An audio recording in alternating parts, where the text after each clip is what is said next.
So mindfulness is basically being present in the present moment. Yeah. Okay. Right. Yeah. So a lot of times we spend so much time worrying about the past, worrying about the future, to where we don't really spend any time in the present moment now. And in the present moment is where we can find true happiness. So when it comes to plants, a lot of people are trying to rush looking at the final product. Is everybody in? Is everybody in? Is everybody in? The ceremony is about to begin. This is very real. Fantastic. This drug is dangerous. Wrong. You cannot play with it. It's not funny. It's not something to laugh about. Good people don't smoke marijuana. Shut your little punk ass up. But the more you hate me, the more you will learn. What's going on? Welcome back to another episode of the Autoflower Podcast with yours truly, Chad Dulaney. I am your host. Thank you guys so much for joining me here today for yet another episode. I hope you had a good, safe Halloween with lots of candy one way or another. If you didn't go out and go trick-or-treating, I hope you at least went to the store and splurged just a bit. Got yourself a little bit of candy so you can gnaw away at a little bit of that sweet tooth. But I hope you guys are doing well. This week we're going to be chatting with a gentleman on Instagram who goes by Mindfully Rooted. He's a really super cool guy. I really enjoyed our conversation. I personally learned a crap load from this guy. He's got a lot of knowledge, really from his experience of utilizing KNF. So kind of piggybacking off of last week's episode with SoCal Farmer, since we were on the subject, I thought it'd be cool to chat with Mindfully Rooted about it because I saw that he was practicing KNF with his gardening. So I used to chat with him a little bit, and then I kind of lost contact with him and just kind of reconnected with him. So I'm excited to bring you guys this conversation. If this is something that you guys are interested in as far as KNF goes, let me know, and it could be possible that maybe we'll do like a Q&A episode. So let me know what you guys think. I want to really quick give a shout out to Maverick, Patrick, Your Mom's Got a Green Thumb, Kurt, and Green Bud 812, all new Patreon supporters. Thank you guys so much for signing up and for your support. I greatly appreciate it. If you happen to be interested in signing up for the Flowering Club on Patreon, I just want to let you know that it is limited and there is only 13 spots remaining. So if you want to do that, you might want to jump on that sooner than later. Once it hits the capacity, I'm not sure when I'm going to be able to up that. So anyways, let's go ahead and get right into the conversation. Everyone, please help me in welcoming to the podcast Mindfully Rooted.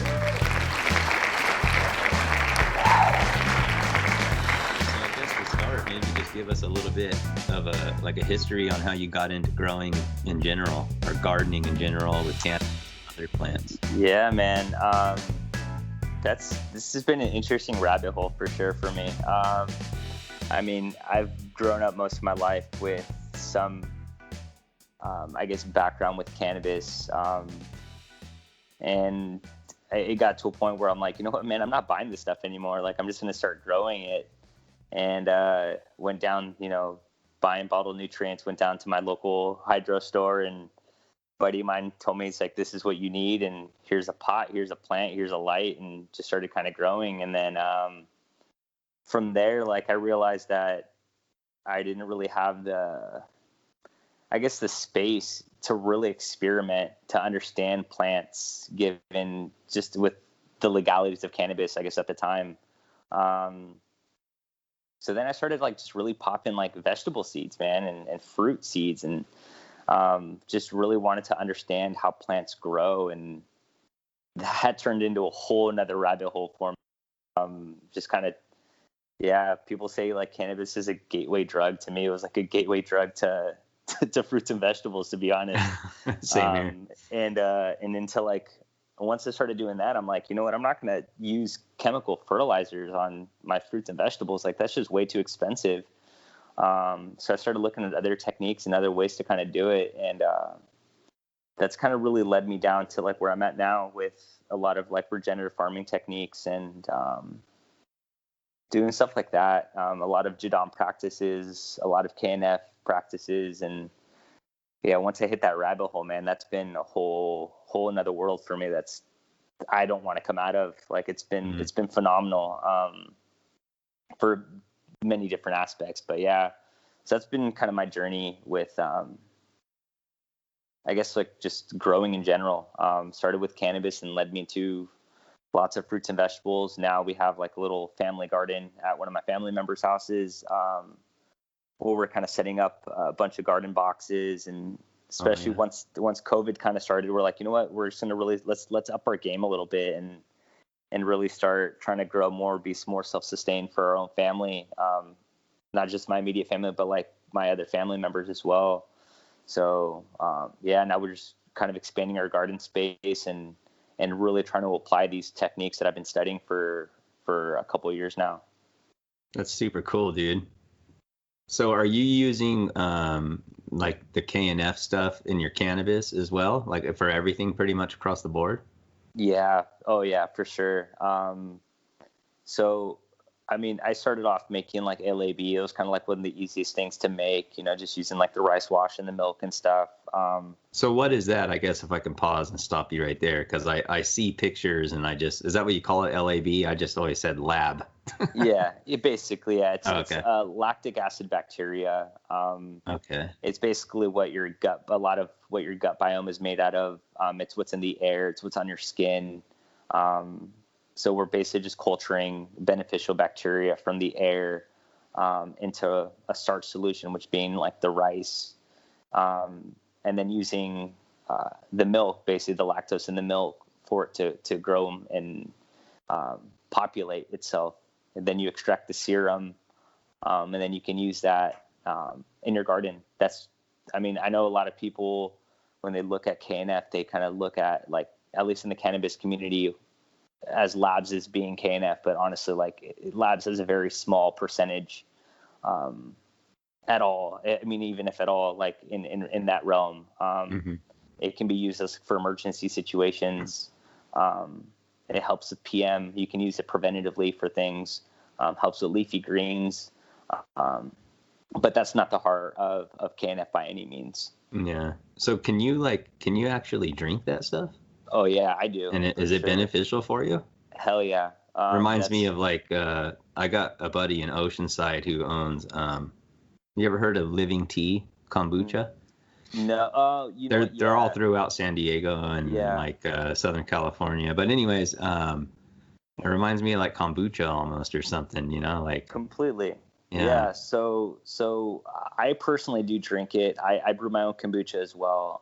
Oh, cool. Probiotics have been a game changer for just me and my own health. So that's just like another tool that I have in my tool belt, honestly, that I use. Mixing like a small amount of labs into something that doesn't taste very good. It's very cheesy. So I'll mix it into a little bit of water, or I might drop a little bit into some tea. LAB can survive in high or low temperatures. So like I'll drop it into some tea and drink it to get my probiotics in for the day if I don't have like my own kombucha that I've made. So it's kind of just like a substitute that I have for myself.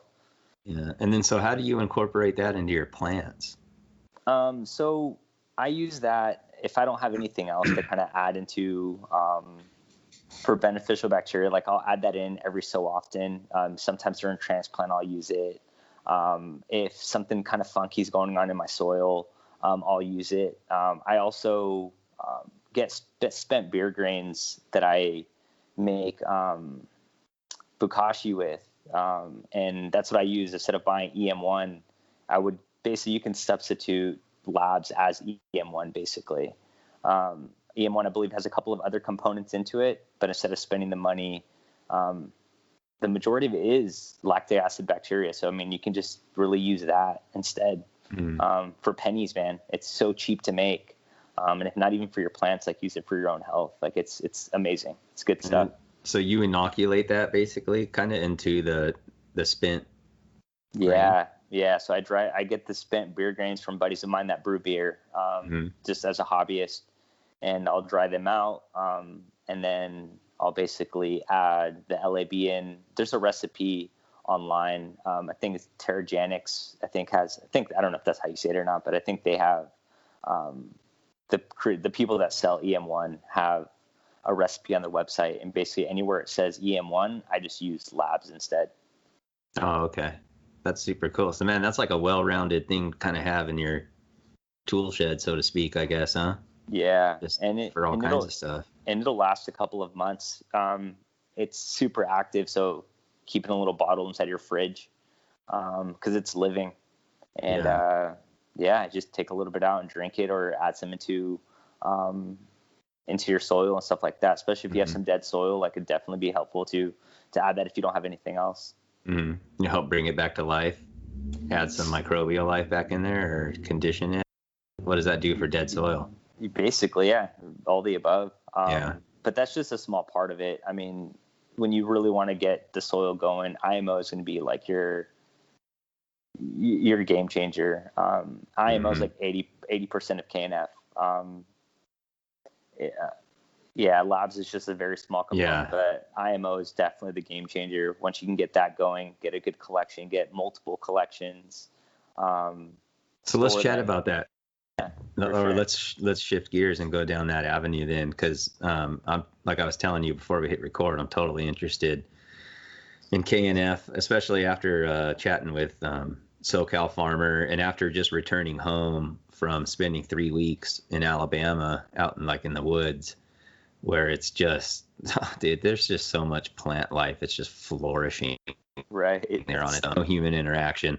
I mean, the leaves follow the forest floor, and nature just takes its course. You could see all kinds of different like mushrooms and things growing out there and decomposing the wood, the limbs, the leaves, the poop, the everything, and all this stuff. And I would take my 2 oldest boys, we went, and I would take them, walk them down to the creek that was running through the woods down just 100 yards from my dad's house.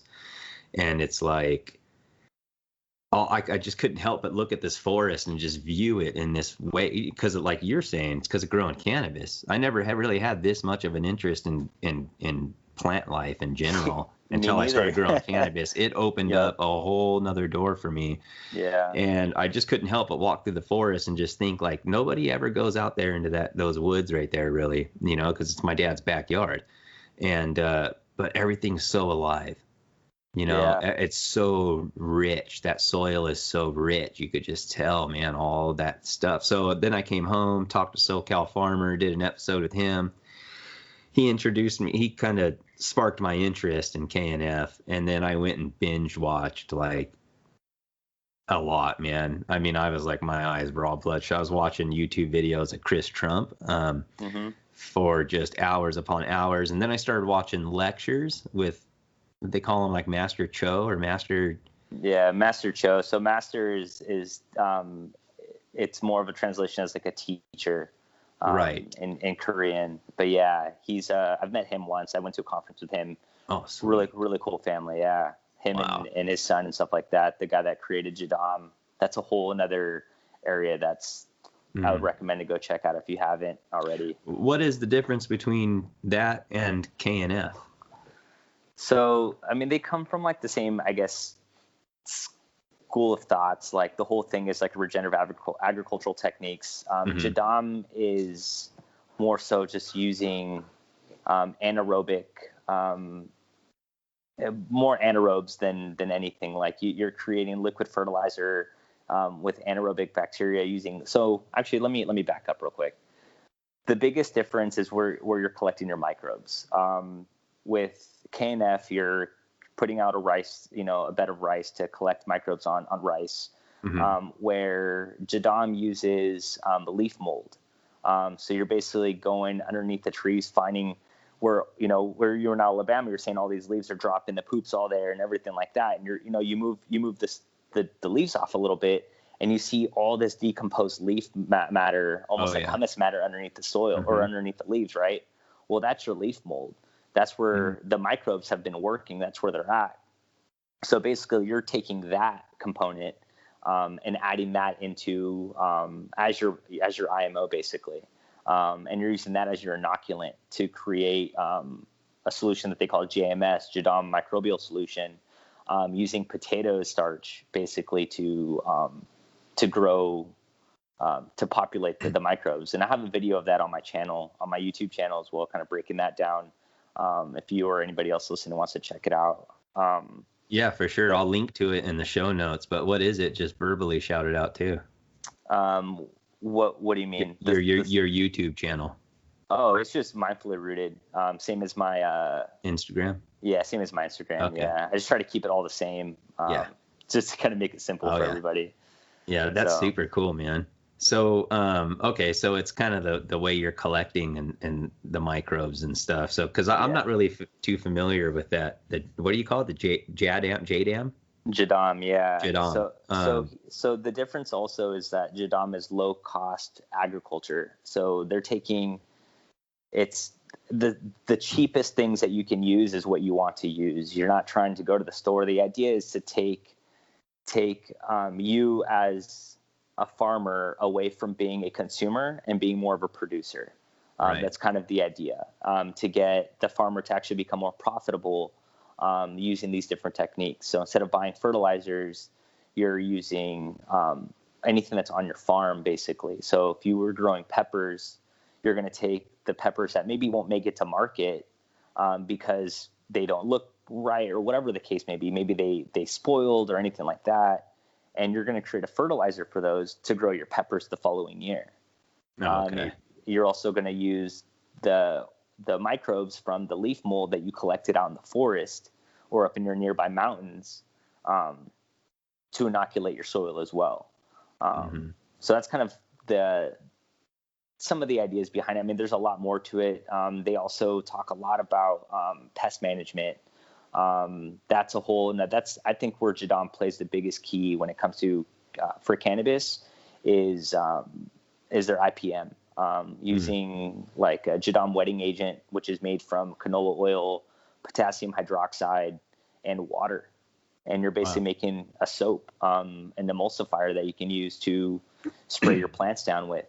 Taking peppers and boiling them down to make a Jadam herbal solution, which is basically a pesticide that you can use to kill mites and like aphids with. Different things like that. And he has a whole nother book that like breaks down a bunch of different herbs that you can try and use. But it's more so just trying to use things that are in your local area as well. So that's trying to super really cool, man. Bring it back to the farmer so they can make money. Yeah, I think that's why I'm so interested in it too. Like I love those homestead shows that they show like on Discovery and stuff, you know, like these people living off the land, and just has always interested me. So I guess like going more down the KNF avenue, because that's kind of what I think people are more familiar with and what I was binge watching videos on. But like when you say IMO, let me pick your brain on that. So what does that mean? IMO, give us a definition of what that is. So IMO is indigenous microorganisms. It's organisms that are indigenous to your area. So the idea is that like I could go to a hydro store, right, and I can go buy a bunch of different inoculants, right? Maybe they're coming from Colorado, maybe they're coming from the East Coast, maybe they're coming from, Washington or wherever they might be coming from. But those microbes are either made in the lab or they're used to being in the conditions from where they came from. So which means that, will they work? Yeah, they'll work, but they're not going to be as strong as the microbes that are used to your environment. So like, for instance, as we were kind of talking before we started this, right? Like if you have a plant that is thriving in a desert, right? Or you have a plant that's thriving that no one's doing anything with, how is it living? Something's working. There's life that's making this thing work, that's helping it bring food to it, right? Or water, whatever the case is. So if you're growing in that environment, those are the microbes that you're going to want to run your show, because they're the ones that can survive this harsh environment that you might be living in. That's different than, if you're coming from you're in a dry climate, microbes that are used to a wet climate aren't going to thrive as well in a dry climate because they need that extra moisture. You see what I mean? Yeah, totally. So IMO just stands for indigenous microorganisms. So Yep. indigenous as in like native to your area. Exactly.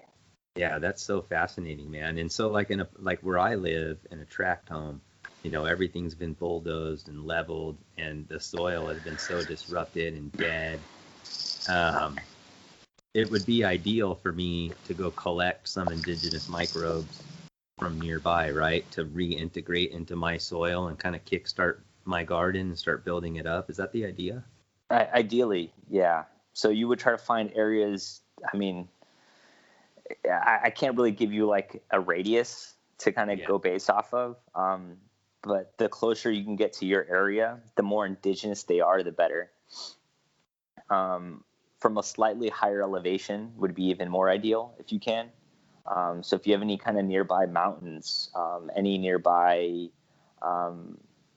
forests or anything like that, I mean, even checking out some of those and collecting there to start there maybe, and then, move closer to home if you're able to. Yeah, I'm thinking like within about 15 miles from me is the Ortega Mountains, and you can get up in there about 1,500 to 2,000 feet, and you can get into some, forest, kind of untouched area as far as there's not a lot of people walking around. Yeah. Right there, So I'm thinking like maybe that would be a good place for me, something like that. About 15 miles away, a little higher in elevation. Do you think that would be okay? I think so. Personally, I think that would work. And I mean, I don't think, and this is for anybody too, it's like nothing should stop you from practicing these techniques. So if that's what you have, that's what you have. Yeah. Don't let it stop you. Give it a go. And if you don't feel like that's working, and even a simpler solution, make JMS with it, man. Just take like a bucket with you, take a bag, maybe like a sack or something, and just go collect some of the leaf mold. Bring that home and make JMS on like a weekly, bi-weekly basis to inoculate your soil and get it kickstarted. Yeah. So, yeah, that's a good idea, actually. I like that. So with collecting IMO, can you walk us through like how that's done? I know it has to do with like a box and rice, stuff like that. You don't want it fully cooked, right? Things like that. Exactly. Yeah. So sometimes, you have some background with this. I can tell you watch some of these videos. I've just been watching videos. I have no background. I'm not educated. I've just, So, and this kind of really depends on your environment as well. The way that I was traditionally taught was that, you want to undercook your rice, and you want it cooled down. So even day-old rice basically would be ideal. What you're trying to basically do is the consistency you're looking for is that if you're making rice for a party and you take it there, someone takes a bite of it and they're like, okay, dude, this isn't cooked all the way. Right. But chewable. That's what you're looking for. Like that consistency. Now at the same time, if you're in a very dry environment, you can get away with a little bit of a wetter rice, because you need it to kind of withstand the outside environment. If you're in a wet environment, then you'd want to go a little drier. And this is where it's kind of KNF really becomes a finesse and like an art form at some point, because you really start diving into your own environment and really figuring out what works and what doesn't work for you in your area. That's another thing. Growing cannabis. Exactly. And that's one thing that really, I think, brought me into this as well. It's like I try to practice a lot of mindfulness, and the KNF has really helped me expand my journey in mindfulness. That's kind of where my name comes from, with Mindfully Rooted. So it's just this kind of finesse where you really start diving into your environment and really start paying attention to your surroundings, to see in a way to use it to your advantage and to learn about it. So that's awesome. So basically step one would be, you would cook your rice. I use a rice cooker. I just make it to make it easier for myself.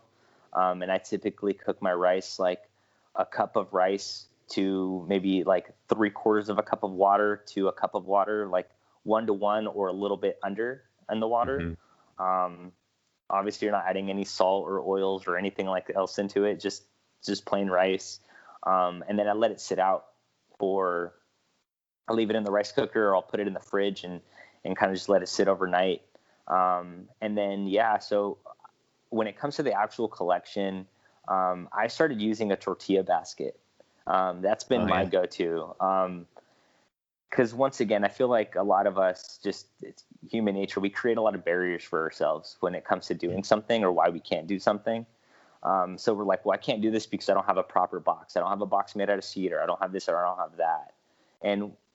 And truly, I mean, you can use anything. I know there's a couple guys that I follow on Instagram as well that have done a collection by literally just putting a block of rice out and covering it. And they got microbes, like you don't need something. I started, like I said, I started using a tortilla basket, or like any kind of natural material, like woven basket to me worked. Go to a thrift shop and see if you can find a basket. I mean, like I said, I went to a Mexican market, found a little tortilla basket, and that one worked for me. The idea is you want some holes and you want entry ports and air, and you want to be able to allow everything to get in there, right? Is that the idea? Exactly. And you want to keep big things out. You want to keep, animals from getting into it. Yeah. Raccoons or rats or anything, huh? Whatever it might be. Yeah. So now, after, using my tortilla basket and it kind of falling apart, I was like, all right, I need to upgrade or get something else, just because this thing's not really holding up anymore. I went to Lowe's, just went to like a hardware store and got some fencing. I don't know if the panels or pallets or whatever, they got panels. The pickets. I think so. And I just basically just made a box out of that. Oh, sweet. And then I got some chicken wire. I don't know if it's chicken wire, but some mesh wiring, like little squares and stuff. Yeah. And I made basically a little cage to put over the top to keep the microbes out, or to keep the pest out. And just using a paper towel over the top to keep any dirt from falling onto the rice. Put the wiring on top, and then I just set my collection in an area that looked nice and healthy, that was thriving. So walk me through that. So you pick like somewhere that is under a tree or something, or what do you mean? What, something that looks like it's thriving, like something that looks like the plants are thriving, or like the soil is thriving? So if the plant's thriving, something underneath is working, right? So I've gotten into a canyon before and just found, basically, you want to find areas that are not touched by people, that no one is maintaining. You want to find areas that are just basically killing it on their own. Just self-sufficient plant life. Exactly. Yeah. And that would be ideal, right? If you think like there's trees that have been there for 100, 200 years, 50, 40 years, whatever the case may be, that no one's watering, but somehow they're these huge, ginormous trees. There's something that they're doing right. And those are the microbes that you want to bring into your area. If you find mushrooms and you find other mycelium and you find other life forms like that and a bunch of worms and stuff, oh man, that would be even better. But if you can't find that, just find some vegetation that looks like it's thriving, and no one's taken care of, and put out a couple boxes, find a couple different areas. I think one of the things that I learned from when I first started doing this was trying to take it to the next step, which is IMO 2 and 3. Actually, more so IMO 3, where you're actually kind of growing it out on a different substrate, is using one collection. My collection wasn't strong enough. So now I'm learning that it'd be ideal to have multiple collections to increase your diversity when you're actually taking it to the next step. Okay, so I guess before I go further, break down like the difference, because there's steps to this, right? There's IMO 1, IMO 2, like you were just mentioning. So before we get into how you go and collect it in particular, what are those steps? So IMO 1 is you're putting a box of rice or something out near where there's thriving soil. And the idea is that those microbes are going to hop up and get into that rice and start to feed on it, right? Is that what they're doing? Exactly. Okay, and then it basically creates like a little, like if you're familiar with tempeh, it almost looks like tempeh when it's done. Okay. Like you can break this rice apart. I have a couple of pictures of it on my Instagram page as well. And I have a video on my channel as well that I actually showed when I collected when I went to pick up one of my collections. Mm-hmm. So you can kind of see what the box that I used and all that stuff as well. Okay. Yeah, sorry, go ahead.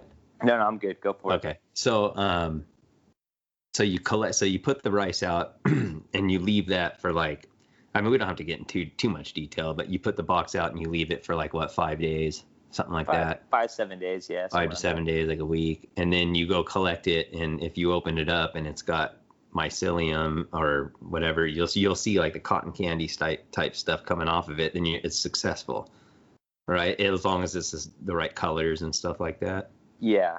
For the most part. Yeah. Because you don't want to see like red, right? Like red, like aren't like reddish colors something I learned or something like that weird? Yeah, so there's some. So you want to show. You don't want it to be too red. If there's a couple spots of red here and there, that's fine. But those are typical indications that something went wrong or something got into it. Okay. Same thing with black. Now, when you see black or grays, it can be because the cotton candy looking stuff kind of collapsed. That's not a bad sign. That's just because it just collapsed from when it was at its peak. Mm-hmm. But yeah, so I would say red would probably be the one that I would, if your whole collection looked red, I'd probably try to collect again. Okay. But if you had a couple spots here and there, it doesn't matter. Even in Jadam practices, they would tell you to still use it. Oh, okay. Okay. So then you get so that's IMO 1, correct? Yes, that's correct. So you've got your collection. So you've got your IMO 1. Mm-hmm. So what can you do with that? That's just really a step to get to IMO 2, right? It's not like you go take that and go throw it into your soil, or do you? You could, if you really wanted to, you could. The issue with IMO 1 is that it's not stable, so it's going to continue to populate, and after a certain amount of time, it'll essentially go bad, right? Okay. So IMO 2 is a stabilization phase. That's your storing phase. That's where you can actually put it up on your wall and save it for later. So at minimum, after you do a collection, I would create IMO 2. And that's where you basically take the IMO that you collected and you mix it with equal weights brown sugar. Mm-hmm. And what that's going to end up doing is the brown sugar is going to basically put the microbes to sleep. Sugar has been used for centuries, right, as a preservative for things, right? Same thing as salt, right? Fishermen would throw their fish on a barrel of salt to preserve it while they're out on sea. Mm-hmm. So it's kind of that idea where it's basically dehydrating the microbes to the point where it basically puts them to bed. So what you're going to do is once you collect it, you mix it with equal weights brown sugar and you stabilize it. So that way you can store it for later. So that way when you do want to go throw it in your garden or make a compost tea out of it, you can basically just grab a little scoop of it, and that's your inoculant for your thing that you're going to make. And then it ends up, they bring it back to life, basically. Exactly. Because once they go into water, they suspend in the water, and then at that point they can start populating again. Mm-hmm. Now, could you throw IMO 1 into your soil? By all means, but that's just, you're going to get that one hit. You know what I mean? Versus mixing it with sugar and, maybe adding some this week, some next week. And then maybe 6 months from now, you've collected a couple more and you have now a variety of microbes that you can kind of mix up into your soil. That's super cool. So, and then, so what's IMO 2 then? Like, what is that? We don't have to get into like too much detail, but so that is IMO 2. Oh, that's IMO 2. Okay. So IMO 2 is when you've mixed the two together and you've got it like on the shelf. Exactly. Yeah. Okay. That's it mixed with sugar. And then from there you can make IMO 3, which is kind of like the opposite of like a compost pile. You're not breaking anything down, you're growing it. So at that point, you're using a carbon source and you're using a carbohydrate source to feed the microbes. And you're inoculating that pile of carbon and carbs with your IMO 2 collection. Okay. So And like, what could you use? Like, could you use spent beer grains? so I know SoCal Farmers did a run with spent beer grains recently that came out really sweet. So that can definitely be done. You want something that's high in fat and protein as well. So Okay. rice bran works well, rolled oats, crimped oats, and then that would be your carbohydrate source. And then you could mix that in with like hardwood chips, some sawdust, different things like that to really help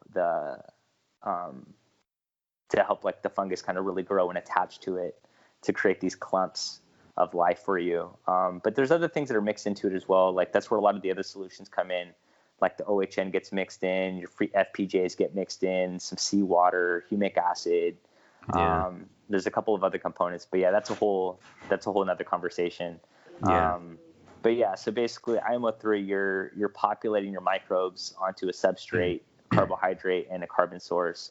And then that's where you could also store it. That basically almost looks like a bukashi kind of. Like it just it's not as fine as the bukashi, but it's kind of like that idea where it's kind of like a dry amendment that you can then throw onto your soil.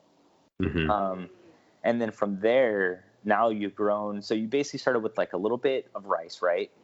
You stabilized it in 2. You grew it out in 3. And then now you want to incorporate into your garden. You want it to get to really to understand your soil. You're going to introduce those microbes and teach them how to work your soil. And that's where IMO4 comes into play. So now you take your IMO3 pile, you mix it with equal weight or equal volume of dirt in your area. For instance, if yours, go grab some of your indigenous soil that's right there. You would mix those 2 up. You would add liquid and like kind of some of the other KNF inputs that I had recently mentioned. And at that point, you're basically teaching these microbes how to efficiently work your soil and how to mine for minerals in your soil. And then now you have this dry amendment, which is IMO4, which is these microbes that understand how to work your native soil, and you're broadcasting them into your soil on the other parts that that weren't worked. And now they're just going to thrive because they understand. They're like, oh, I've done this before. I know how to work this native environment. You taught them, and the strongest ones are the ones that survived and made it. That's super cool, man. So it's like the IMO stages. It's like you go and you get your collection, like you're just getting this little pinch, and then you're taking it, you stabilize it so that you don't, so that you can use it when you want. But then you take that and it's like you're just causing them to flourish and like grow out, and then you're just incorporating it into your farm, which like what you're saying, they're native and indigenous, so they know what to do and stuff too, right? And that's then so cool. And then with IMO4, you taught them how to work your soil. Right. That's super cool, man. Yeah. And then so with doing that, is there like once the IMO4 is done and you incorporate that into your, like say my backyard, then what? You just grow?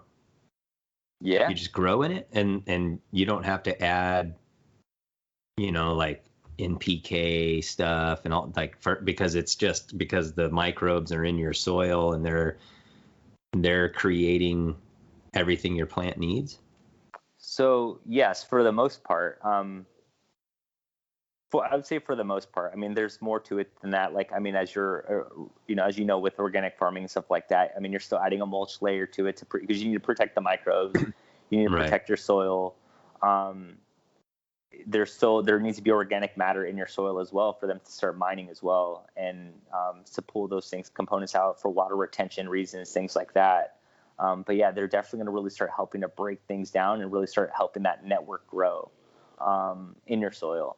Okay. And then that's where, some of the FPJs come into play. That's where the OHN comes in and helps out with as well. The brown rice vinegar or apple cider vinegar, if you can, if that's what you have, or fruit vinegars, whatever. But all these different components have, I guess, somewhat of an NPK value to it, but you're not looking at it for that regard. You're looking at more so of like the stimulants that are in it and the other characteristics that are in it that are really going to help boost the exudates coming out of the root systems to really start driving those microbes to really start thriving in that environment. but how exactly, if you can give me an idea of how you incorporate all of this stuff into the cannabis world? So I guess for starters, like for someone that may not necessarily be into using, I guess KNF as a regular practice, yet, I mean, first thing would be, like collecting some of the IMOs that we talked about before and using that really to inoculate your soils. Like I grow right now, my cannabis is in containers. I'm using 20-gallon living soil pots, or grassroot pots, I think is what they're called. And yeah, from Grassroots. And basically, like I just have my basic soil, like potting soil that I have in there. I've added a couple of amendments, and then I really use the IMO collections to really inoculate my soil, so that way the food, the nutrition that's already in the soil can be readily available for the plants. If anything else, like, or if anything at all, that's where I would probably start doing it, like incorporating KNF. But on top of that too, it's like you can make fermented plant juices out of anything that's really native in your area. I know, like where I live, I mean, stinging nettle grows like crazy. So when that time of year comes, I can go harvest a bunch of stinging nettle, make some fermented plant juices from it, and then really boost like the hormones and things that are coming from the stinging nettle, the different properties, the enzymes that it has in it, and incorporating that into my soil or foliar spraying onto my plants, using mixed with vinegar and mixed with OHN.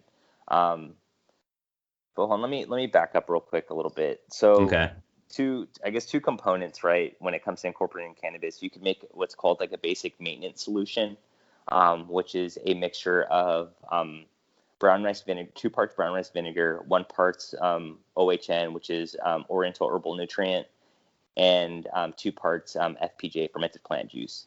And that can be used as a foliar feed just to kind of supplement your plants, once a week at most.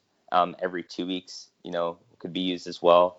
But you wouldn't want to go any heavier than that. A lot of people really, I mean, coming from like our society and like our normal, like, I guess, ag practices, like we believe that more is better. But really in KNF, and I feel like in a lot of like Eastern teachings, it's really KNF's really homeopathic, to where you're using very, very small amounts.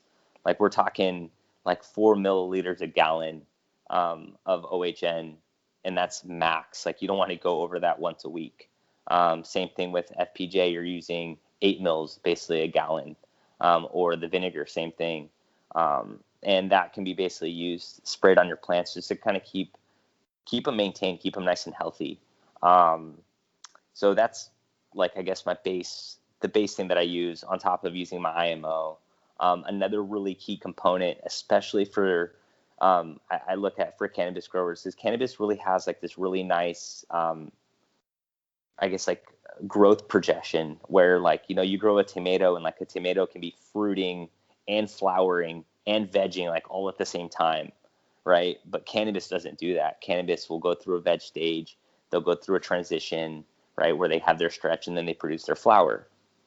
So there's this key component, or this key timing, right before the plant goes into flower, where you can use another solution that's used in KNF, that's made out of charred bones, mammal bones, and vinegar. So it's basically water-soluble potassium or calcium phosphate. So basically it's a calphos. So you're using that during the transitional period to help with bud setting and to help with the structure of the plant to really be able to hold the flowers as they're going into the flowering stage.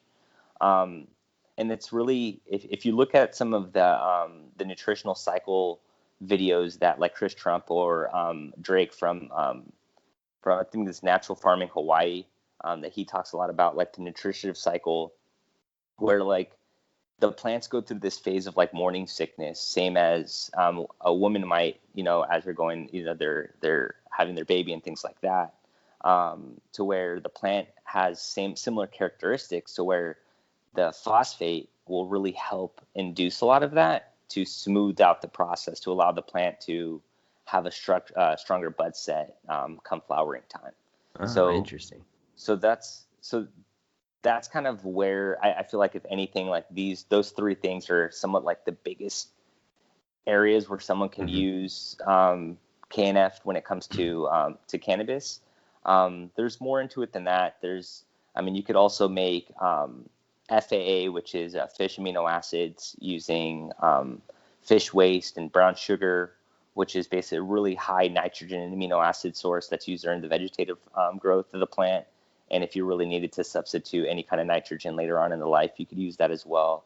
But yeah, that's kind of how I use it. I mean, there's more to it than that. But I would say, like, for me, those are kind of like the bigger areas of how I use it. So if you've got, like, because I'm interested in what you're talking about with your potting soil, like if you've got potting soil and, like used potting soil, and you want to kind of like re-amend that or recycle that using KNF, do you just simply kind of introduce the IMO to it and that's pretty much it? Or do you have to, because the thing I think where I don't understand, because I'm just uneducated on it, is like, because I was watching Chris Trump and he did his like IMO 4 or whatever it was, and he was mixing it in this like little shack or barn or shed floor, and it looked like he was just mixing dirt and his whatever it was, his IMO 3, I guess, or his IMO 4. So he was like mixing those and just letting them sit for however long to introduce the microbial life into that dirt from the yard, just however far away it was. I don't understand how that works, because like, doesn't that dirt need to have some kind of organic matter in it for the microbial life to feed on? Or how does that work? So I think I'm understanding the disconnect. So what he was doing in that video is he was basically taking IMO 3, which is, as we talked about, you mix the IMO 2 with the and the carbohydrate source to basically grow the microbes. And then now what he did is he was taking it to the next level, where he was introducing the microbes into the soil, into the native soil. And he made what's called IMO 4. Now, I think what you're referring to is, if I'm understanding this correctly, is that you think that the IMO 4 is the soil that he's actually going to be growing into, and it's not. So what he's doing is he's creating an inoculant with microbes that are now trained to work in your soil. Oh, that's what you were saying. Okay, I'm connecting it now. I see what you're saying. Yeah. So basically, he trained his microbes to work that soil. That's what meant by trained them. Yeah, exactly. Okay. So now what he can do, and so yes, to answer your question before, also, yeah, you need organic matter. Like, I can't just throw microbes out there and expect them to make it all happen, especially if there's nothing for them to work with. So you still need, your cover crop. You still need organic matter. You still need things for the microbes to break down to turn into food. And especially if you're growing in smaller pots, I mean, you may have to even supplement with dry amendments at some point, to a certain extent, just to kind of really get that nutrition in. But yeah, so like I still use compost for organic material. I use worm castings that I make at home. Same thing for, just as basically manure, to add nutrition into the soil. And the microbes from my IMO are the ones that are going to help break all that down and make it available for the plants. Because we're still going based off of the same idea as the soil food web, right? We still need to increase that diversity. We still need the soil food web still has to be on point. But the IMO is your way of doing that, by increasing the diversity, by not sticking to a bottle off of a shelf that has a couple different varieties of bacteria in it. Right. Because like we were talking about earlier, they're indigenous. Exactly. Okay. So that is what a fascinating concept. Like, if you kind of just back up and just view that as a concept, like it's complicated, but it's breaking down to it and a lot of layers to it. But it's like the concept of it, it's almost like, man, how genius for this guy, Master Cho, to like kind of bring this out. I mean, is this old school stuff, or is this something that he himself kind of, not to get off subject, but I'm not too sure on the extent of all of that. I believe from what I had read from some of this stuff, was that I believe this was developed like in the 60s ish, Oh, okay. something like that. I might be way off, honestly. But basically, like, he came up with this idea of just kind of basically getting back to the land, and getting away from, especially like after, World War II, like a lot of, I mean, that's where essentially like the pesticide companies and all like big ag started coming up from all of the material that was in excess that wasn't used during World War II. I think it was World War II. Yeah. I also might be off on my timeline there, but That's all right. but basically coming from that industry, turning it into a different industry, and him trying to find a different way to approach plants. I gotcha. So there's just like there's really just kind of this really diverse pool, if you want to say, like to reach your hand in and kind of grab from when it comes to KNF and growing cannabis. It's like you can have your, I mean, someone who wants to get started, what would you suggest that they kind of just start to research it? Really is probably the first step. But I mean, you suggest maybe just starting with some fermented plant juices and stuff like that, and implementing, or I guess that depends on the person, huh? I think it kind of depends on the person. At the same time, so making all of the solutions, I'm going to be honest with you, is super fun. Like, I love making fermented plant juices. I love making OHN. I like making OHN so much that I started making more than I needed, so I can sell it to people or help people get started in this, because it takes 3 months to make OHN. And if OHN is like one of the main components of one of the main inputs in KNF that's used when you're making IMO3. It's used when you're making IMO4. It's used when you're making liquid IMO. It's used when you're making fish amino acid. So it's like, I didn't want someone to have to wait 3 months to get started. So I started making excess and just selling it to people, so that way they could get the ball rolling for themselves, or have enough until they're able to make it on their own. Oh, that's sweet. That's good to know. So that's something that I do carry, that I'm actually going to be launching a website here soon that I'll be carrying that on. So I haven't launched it yet. Actually, this is the first time that I'm actually announcing it at all. So I'll be starting really? a website. Yeah, I'll be cool. launching a website soon that I'll be able to carry that. But for now, if people wanted it, they could just DM me on my Instagram and I could get them connected. But to answer the question, like where you would get started, you could get started making fermented plant juices. You could get started making labs. The thing that I kind of caution people on, though, is that you never want to use a fermented plant juice by itself. Ever. You never want to use it by itself. There's too much sugar. It's imbalanced. You could attract pests with it just by using it alone. At minimum, I would also add vinegar to it. So if let's say you have a gallon of water, you would use 8 milliliters of fermented plant juice and 8 milliliters of a vinegar, a fruit vinegar, apple cider vinegar, brown rice vinegar. Just don't use a distilled vinegar, because those are usually made from petroleum. Okay.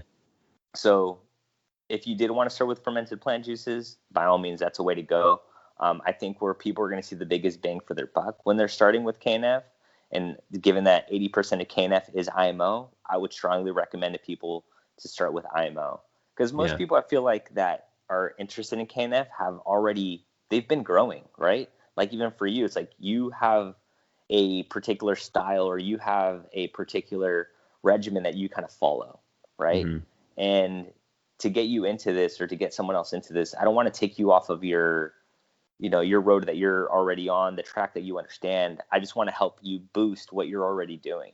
Yeah. And the biggest bang that you're going to see is by increasing your biodiversity in your soil.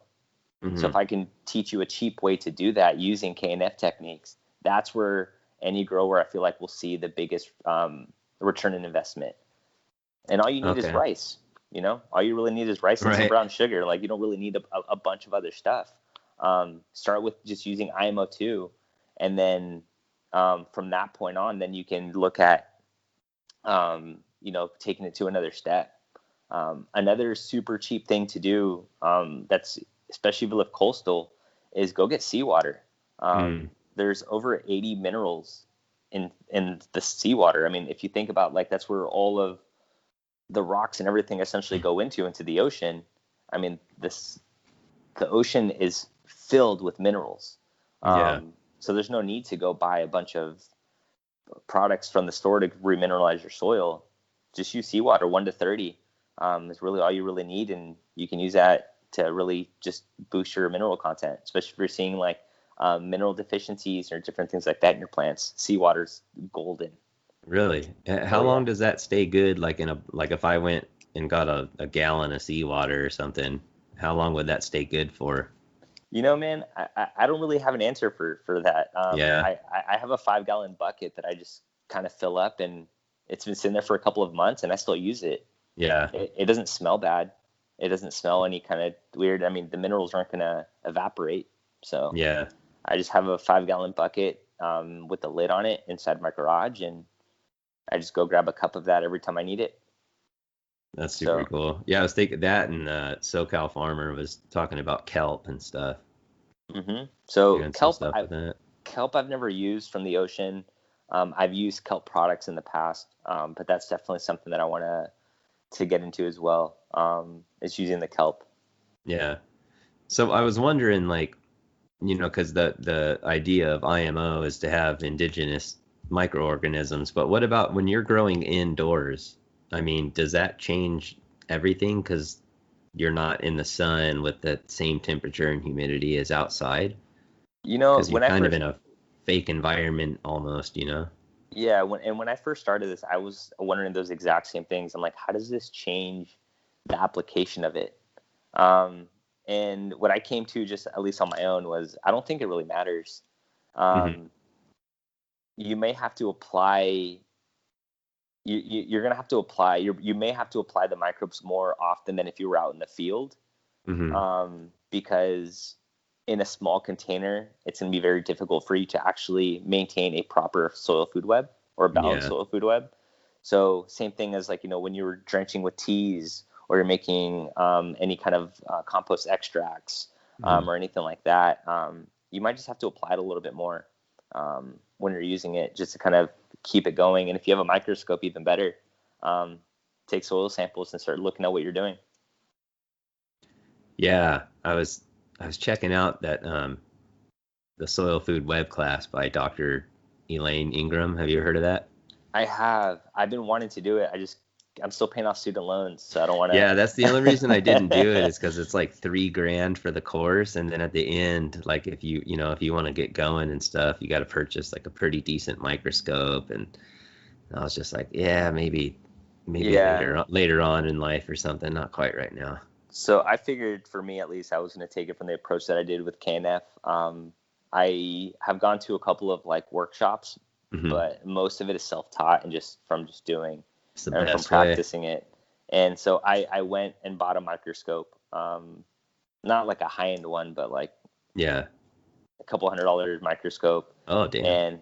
And basically I just started taking soil samples and started just like Googling stuff and trying to figure out what I'm looking at, trying to watch YouTube videos on different soil microbes and comparing them to my slides of what I'm finding, so I can start just at least getting a ballpark idea of what the hell I'm looking at. Yeah, what a cool way for like biological life and then like our digital life to just like come together. Yeah. That's super cool, dude. So yeah, that's a whole another area that I plan on exploring more. So eventually, I would love to take that course, but yeah, I just haven't done that yet. Yeah. So even growing indoors, I mean, obviously adding any microbial life to your soil is good. So adding indigenous microbial life to your soil, even if you're indoors, is got to be better than microbes that you're buying in a bottle or whatever from wherever they're coming from. I mean, I personally think so. I mean, these numbers aren't accurate by any means, but just to kind of give you, like, I guess, a perspective, I go buy a bottle that's, lab made microbes that might have, 100 different species in it, right? Or whatever the case may be. Or I can go collect a soil sample, or I'm sorry, an IMO collection box, get a couple of them, and then now I have millions of different type of microbes that are in there. So just the biodiversity and the accessibility of it, of IMO, to me is by far more impressive than something that I'm going to go spend 20, 30, 40 bucks on at the store. Yeah, that's what's cool. It's super cheap, and man, it gives you something to do, man. It's fun. It's Like, awesome. Yeah. Yeah, it gives us something to get outside and to get into nature, which I think we've, again, not to change the subject, but it's just making me think of it, how, our species has become so unplugged from nature. Oh And so yeah. this gives you like an opportunity to kind of go ground yourself, or however you want to, whatever verbiage you want to use, to go relax and to just plug in with nature, and you're doing it you're working with microbial life, and you're using these these cool practices that are inexpensive, and it's just good for your mind, man. I think to get outside, to get outdoors, and to garden in general, but to do something like that too, it's kind of like it takes you somewhere. You got to go find a place. You got to maybe go for a little bit of a hike or something, and I just like the idea of it, I guess. Mm-hmm. You Sounds connect to really the land. Yeah, you get to really connect to your area. That just really adds to the reason why, like, a lot of these techniques to me, and I've resonated so much with them, is because exactly what you're talking about. Yeah, it's cool. It's like, I think, I mean, I've got a lot of, like, I don't know if you want to call it hippie in me or whatever, dude, but I could just almost imagine like going out somewhere like barefooted, if it's, there's not a bunch of nails and nasty stuff around or something, but, just going out there, man, like barefooted, dude, and just being a hippie for, 30 minutes or something, man, and finding a good amazing. location. And, yeah, man, just like reconnect with nature, man. I mean, that's what we are. I mean, we forget that we're a part of this place, man. We think that we're separate from it, and we've just, we're so wrapped up into the illusion of life, which I'm not saying is bad, but I mean, there is an illusion to life, this whole worldly kind of corporate, political, all this, just everything, man, materialism, and we're being sold everything, and we're just being. We're just getting on a different podcast now. This isn't even a cannabis podcast even more. You get what I'm saying, though, right, man? Yeah. I mean, it's just like, that Babylon, man. They're just selling us everything. This is what you're supposed to be, and just feeding that ego, mm-hmm. And so to be able to go out and connect with nature, I just think this is a great opportunity to do something it doesn't sound too hard, I mean, you might have to practice it to get it down, but the steps themselves don't sound too hard. No, it's just, the steps are pretty straightforward. It just takes practice. Not every collection is going to come out perfect, and that's okay. It's just getting that stuff down and just practicing it, collecting from different seasons, especially if you're going outdoors, like getting a collection from the fall, getting a collection from the summer, a collection from the rainy season, all these different components when it's super cold. That way you can really have a really strong, diverse base to work off of. Yeah, that's super cool, man. It's like those are the same microbes that were providing food and plant life to our ancestors. Exactly. That's super cool. Yeah. So that's primarily, like, I would say, like, how I incorporate it into using it with cannabis, like, as cheap as possible. Like, I try not to buy minerals. I use seawater for my minerals. I use my fermented plant juices. I use OHN. I also drink OHN. I freaking love drinking that stuff, honestly. So those two, I use. I started making a pineapple vinegar with pineapple. I like eating pineapple, so, like, just the foods, the scraps from it, making a vinegar to use for my plants. Also, the calcium phosphate that I was talking about, making water soluble potassium is a new one that I just started making using sunflower stalks, that I haven't incorporated just yet, but I have it on my tool belt for my next run, that I'm going to give it a go and see how it acts. That's cool. So then if you start to have a deficiency, or you see something, you can just kind of feed your plants that, or is that just more like to incorporate in the soil in general? No, I mean, ideally you don't want to chase deficiencies, right? Yeah. But at the same time, if I do have a deficiency in something, I can foliar feed the plant using all these water soluble solutions that I've made to correct an issue if I see it. At the same time, I'm not drenching my soil to the point where things are leaching out. I add just enough water to keep the microbes happy. So if I drench it in and it doesn't come out the bottom, it's going to be still in the soil. So like I'm still incorporating those nutrients into the soil, and they'll sit there until they get picked up. That makes sense. That's super cool, man. So yeah, so I mean with KNF, I mean you can make, and with Jadam, you can really make everything that you need. You don't need to go to the store to go buy stuff. I mean, I go get my sugar at Costco. The big bags of brown sugar, like 25-pound bags that I use. I get my vodka from Costco also that I make my OHN with. What else do I have to buy? Rice from a local market.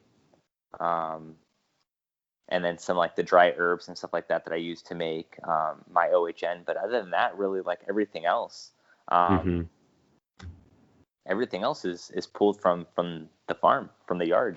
Yeah, like that's what's cool about it, I think, is it's so universal to wherever you're at on the planet. You know, if there's plant life around you, I guess, because like you were talking about at the beginning, like there's microbes in the desert, you know, and it's like if there's plant life, there's microbes, right? Oh yeah, there has to be. There has to be, or it can't exist. So that's kind of what I've just realized this episode chatting with you. So I mean, if you see plant life, so if you're out in the in the Arizona desert or near the Grand Canyon, or whether you're in somewhere like Mississippi or Alabama or something where plant life is everywhere, either way there's going to be microbes that are indigenous to your area. Yep. And that's what's super cool. So we can utilize that, you know what I mean? And especially in these times where a lot of people are interested in becoming a little more self-sufficient. A lot of people are kind of interested in learning this type of thing.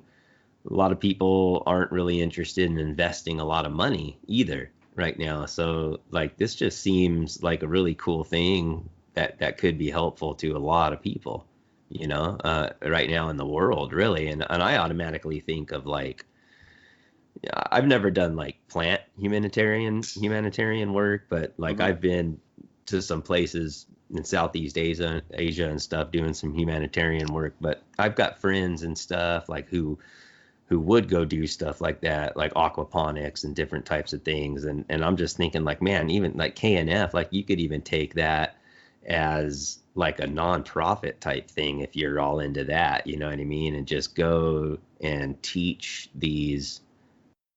I'm thinking like my friends in Cambodia who grow rice out in this province called Takayo, way out by the Vietnam border. They grow rice, and as silly as it sounds to us, his name's Sotia.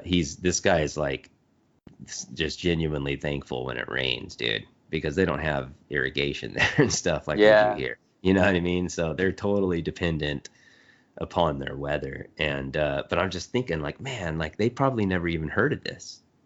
Yeah, I mean that's that's really awesome, and I would love to be able to do something like that personally. I just don't have that network base to do that yet, but I'm hoping one day. I love being able to teach people. That's really kind of why I started my page, just to kind of incorporate the idea of mindfulness and growing in one, but also being able to just really share knowledge with people. Just really stepping away from, I guess, mainstream style of thinking and just kind of really, how can we be more self-sufficient? How can we really just connect more to the land? How can we find ways to regenerate the earth versus going to the store and buying a bunch of, bottled nutrients that at the end of the day, like we're just creating more waste. So yeah, that's kind of like what really kind of like led me down this. And it's kind of like, how can we empower more people to be able to grow food in a medicinal way? Because food should essentially, at the end of the day, be medicine. But like the nutritional content isn't there in food anymore, just based off of grown practices. And if we can get back Yeah. to the land and regenerate the land, then, that might give us a better hope at saving the planet and just saving world hunger, I guess, at the end of the day. It really is vitally important, man. It's like when you start going down that rabbit hole of like how much we have damaged like our soil and stuff, it really, it becomes kind of frightening in a way, how that all ties in with our atmosphere and everything. It's crazy, man, because plant life is so vital. I mean, obviously it's a whatever you call it, when you give and take, it's one of those relationships with us and plants, Yeah.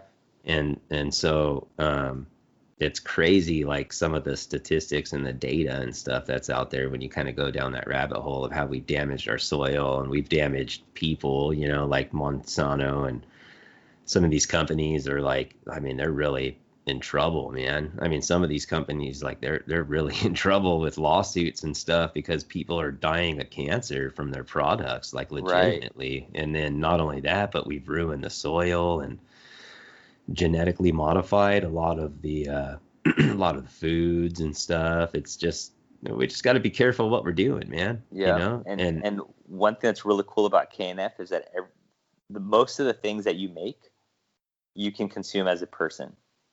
Mm-hmm. So like if I spill something that I made with KNF, it doesn't matter.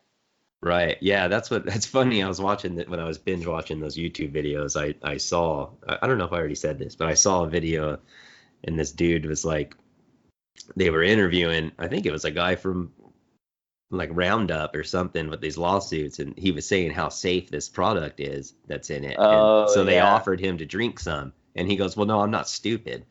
And they said, well, you said it's safe. So, and he goes, well, it is safe. It won't kill you. And they said, well, here, we've got some. Will you drink some? And he said, well, hell no, I'm not stupid. And the guy started getting mad. Yeah. And then they go to this other clip of KNF farming, and this dude's got like, I don't know if it was some OHN or whatever it was, and he just downs the whole thing of it and just drinks it. I think it was from the film Living in Balance or something like that. Was that the film? I don't know. It may have been. I just saw a clip, but got it. So the guy you're referring to, he's one of the big teachers out in Hawaii. His name's Drake from in Hawaii. Yeah. Yeah. So that dude's name is Drake. He was drinking Labs. Labs. That's what it was. Okay. I thought that was hilarious. Yeah. He was like, anything I give like my soil and our plants, like I will drink because it's just from the earth and it's normal and it's actually healthy. Mm-hmm. And he's going into that, and then he just downs it. And this other guy, like, he won't drink it. It's just funny. Yeah. So that's one thing that's really cool about it is like I can consume it all. Like I drink my OHN. It's medicine. I haven't been sick in years, man. Like I drink like a small amount, like 10 mils in the morning or in the afternoon if I forget in the mornings, and that's just kind of like my daily tincture that I consume. Wow, that's cool. To help boost my immune system. Yeah, man, what a like I said, just a well-rounded, like diverse product, man. Like diverse for what it can be used for, diverse in the manner that you can do it anywhere, because that's the point, is that it's supposed to be indigenous. That's just super cool, dude. Sweet, man. Well, thanks for your time, dude. I really appreciate it, man, and I look forward to having you on again for sure. Yeah, let's figure out some other time, or if depending on what kind of response you get from this episode, if people want to know more, if you request your followers or whatever, if they want to hear more, like more specifics, get some questions, man, and let's get some stuff answered. That would be super cool, man. However you want to go about it. Like a Q&A type thing would be really cool. Yeah, and so I'm always down to try to answer the best of my ability, and I like sharing this information with people. So eventually I want to be able to like teach people. Yeah, so I think you'd make a good teacher, man. I appreciate that. Yeah, right on, bro. Well, I appreciate your time, man, and I'll chat. Well, I hope you enjoyed that conversation, you guys. Like I said at the beginning, if you are interested in doing like a Q&A type thing with Mindfully Rooted regarding KNF practices, let me know, and I'll chat with him, and maybe we can set that up and make that happen. Don't forget to follow him on Instagram. And don't forget to follow the podcast on Instagram, Twitter, and Facebook. All right. I hope you guys have a good week. Remember to stay safe, to love your plants, and to love one another. See ya. Nicotine, alcohol, good drugs. Coincidentally, tax drugs. Ooh, how does this fucking work? The deadly narcotic. The dried leaves and berries are ground up and made into cigarettes by a simple hand machine. The deadly narcotic is thus quickly and easily prepared for its market. The sale of marijuana is even more difficult to detect and halt than the traffic in drugs such as opium, morphine, and heroin. Mr. Nixon, while you've been in Vietnam, it's rumored that you've smoked marijuana. What on God's green earth were you thinking? Good people don't smoke marijuana. Somebody's asking how long will prejudice blind the visions of men.